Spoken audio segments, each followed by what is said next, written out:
خلیفہ بننا ہے اپنی ذات میں، اپنے وجود پر خلافت قائم کیجئے، اپنے گھر میں خلافت قائم کیجئے، توبہ کیجئے اللہ کی جناب میں۔ یا ایھا الذین آمنوا توبوا الی اللہ توبۃ نصوحا، بڑے خلوص کے ساتھ توبہ کیجئے، اپنی معاشرت کو، معیشت کو درست کیجئے، اور یہ کہ اپنا تن من دھن، ان صلاتی و نسکی و محیای و مماتی للہ رب العالمین، اس کا فیصلہ کیجئے۔ یہ پہلا مرحلہ ہے بڑا کڑوا، بڑا بھاری، لیکن یہ بھی میں آپ سے عرض کر دوں، جو ارادہ کر لے اس کے لیے بہت آسان، اللہ تعالیٰ کی مدد آتی ہے۔ تم کرو ہمت، توفیق ہم دیں گے، تم کرو فیصلہ، تحصیل ہماری طرف سے ہوگی، آسانی ہماری طرف سے ہوگی۔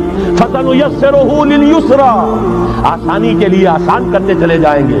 جو پہاڑ نظر آتے ہیں شروع میں، معلوم ہوتا ہے پہاڑ نہیں، ریت کے ٹیلے تھے، ہمارے قدموں تلے بکھر کر رہ گئے ہیں۔ کر کے دیکھیے، ارادہ کیجئے، عزم کیجئے، طے کیجئے۔